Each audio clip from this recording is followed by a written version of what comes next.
বাংলাদেশে আসার পর এটা আমার প্রথম রান্না, তা আবার রান্না করেছি আমার স্পেশাল বিরিয়ানি। যেহেতু আমার ছোট খালামনির বাসায় উঠেছি, তো খালামনিকেই আমার বিরিয়ানি রান্না করে খাওয়ানো হয়েছে। বিকেল বেলা গিয়েছিলাম আড়ঙে যেয়ে আমার সংসারে কিছু জিনিস কিনেছি, সাথে ভালোবাসার কিছু আপুদের সাথেও দেখা হয়েছে। আসসালামু আলাইকুম এভরিওয়ান, আই হোপ আপনারা সবাই ভালো আছেন। আল্লাহর রহমতে আমি অনেক বেশি ভালো আছি। চলে আসলাম আরেকটি নতুন ব্লগ নিয়ে। ঢাকায় আসার পর পরের দিন থেকেই আসলে আমার প্রমোশনাল কাজগুলো শুরু হয়ে যায়। সেদিন আমার দুইটা কাজ ছিল, একটা হচ্ছে গোল্ডের শোরুমে আর একটা হচ্ছে রূপাপুর সাথে লাইভ। সবকিছু শেষ করার পর এখন হচ্ছে আমি বাসায় যাচ্ছি, অনেক রাত হয়ে গিয়েছে। এর পরের দিন ছিল ফ্রাইডে তো স্পেশাল কোনো কিছু রান্না করাই লাগে। তো আমি আজকে রান্না করব বিরিয়ানি, আমার স্পেশাল। আমার ছোট খালামনির বাসায় হচ্ছে আমি উঠেছি, আর খালামনি বলছিল এতদিন তো তোকে হচ্ছে ভিডিওতে দেখে এসেছে, তুই খুব মজার বিরিয়ানি রান্না করিস। পরে ভাবলাম ঠিক আছে, তাহলে আজকে খালামনিকে আমি রান্না করে খাওয়াবো। এখানে আমি হচ্ছে সরিষার তেল আর সোয়াবিন তেল দুইটাই দিয়ে নিয়েছি। পেঁয়াজটা আমার খালামনি আমাকে কেটে দিয়েছে। আমার পেঁয়াজ কাটতে আসলে অনেক বেশি কষ্ট লাগে, আর বাংলাদেশের পেঁয়াজ এত ছোট ছোট, এটা কাটতে গেলে আমার পুরো দিন পার হয়ে যাবে। যাই হোক, পেঁয়াজটা আমি এখানে বেরেস্তার মতন ভেজে নিয়েছি।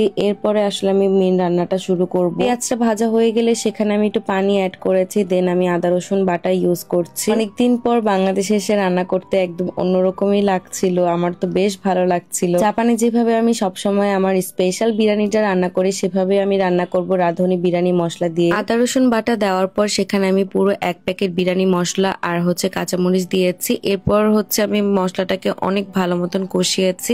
কষানোর পর এখানে আমি হচ্ছে গরুর মাংসটা দিয়ে দিচ্ছি, একদম তাজা ফ্রেশ গরুর মাংস। শুধু আমার খালামনিকেই বিরিয়ানি রান্না করে এই পর্যন্ত খাওয়ানো হয়েছে। আমি এত ব্যস্ত, আসলে আমি রান্না করতে পারছি না। মনে করেছিলাম যে সবাইকে রান্না করে করে খাওয়াবো। গরুর মাংসের সাথে মশলাটা কষানোর পর এখানে আমি দিয়ে দিচ্ছি টক দই দিয়ে ভালো মতন মাংসটাকে মিক্স করার পর আমি এখানে ঢেকে দিব মাংসটা সেদ্ধ হওয়ার জন্য। আমি সকাল সকাল উঠেই আসলে আমি রান্না বান্না শুরু করে দিয়েছি। ঢাকায় আসলে এত গ্যাসের সমস্যা যে গ্যাসই থাকে না বাসায়। আমি চা দিয়ে হচ্ছে টোস্ট বিস্কুট খেয়েছি, এটা আমার অনেক ফেভারিট। মাংসটা প্রায় হয়ে গিয়েছে, মাংসটা আমি উঠে ফেলেছি। মাংসের সাথে যে ঝোলটা থাকে সেই ঝোলের সাথে আমি চালটা ভালো মতন মিক্স করে নিচ্ছি। আমি আসলে প্রপারলি বিরিয়ানি রান্নাটা দেখাচ্ছি না, আমি অলরেডি আমার পেজে অনেকবার বিরিয়ানি রান্না করা দেখিয়েছি। চালটা যখন হাফ সেদ্ধ হয়ে এসেছে, এর মধ্যে হচ্ছে আমি গরুর মাংসগুলো সব দিয়ে দিয়েছি। আর এই হচ্ছে আজকের আমার বিরিয়ানির ফাইনাল লুক। ট্রাস্ট মি, জাপানে যেমন হচ্ছে বিরিয়ানির ফ্লেভারটা আসে, সেম ফ্লেভারটাই এসেছিল। আমার ছোট খালামনির বাসা হচ্ছে পুরান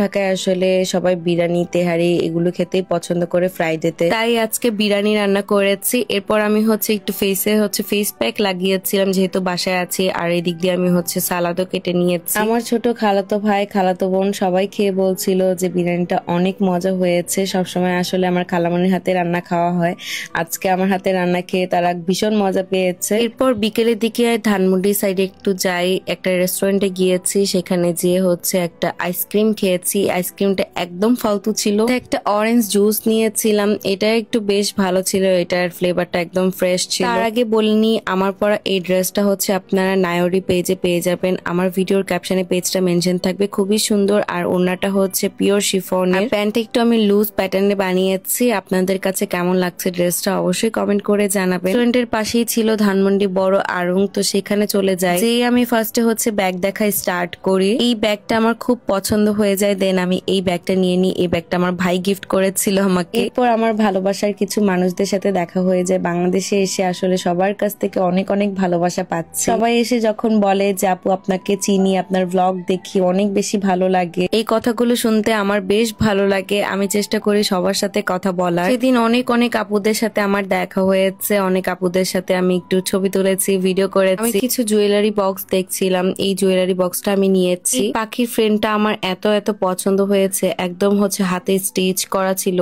আর এই ফ্রেমটা হচ্ছে কাঠের থাকায় আমি এটা নিয়ে নিয়েছিলাম। আর এগুলো সব কিছু হচ্ছে আমি পার্সেল করে জাপানে পাঠিয়ে দিব।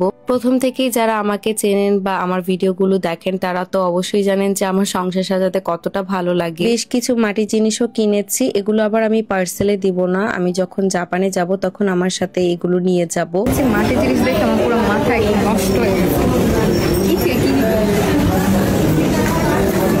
অলরেডি আমি একটা নিচ্ছি। এরপর আমি এখান থেকে একটা রিক্সা নিয়েছি। আমাদের যেহেতু বাংলাদেশের রিক্সাটা অনেক অনেক ফেমাস, এই রিক্সাটা দিয়ে আমি আমার বাসা সাজাবো। আমি কি কি শপিং করেছিলাম এগুলোর সবকিছুর ভিডিও কিন্তু আমি অলরেডি আপলোড করে দিয়েছি, আপনারাও দেখে ফেলেছেন। আর যারা দেখেনি আমার ভিডিওর কমেন্ট বক্সে হচ্ছে আমি ভিডিওর লিঙ্কটা দিয়ে দিব, আপনারা দেখে নিবেন যে আমি কি কি কিনেছি। আজকের ভিডিওটি এখানে শেষ করছি। সবাই ভালো থাকবেন, সুস্থ থাকবেন। আল্লাহ হাফেজ। দেখা হচ্ছে নেক্সট কোনো ব্লগে।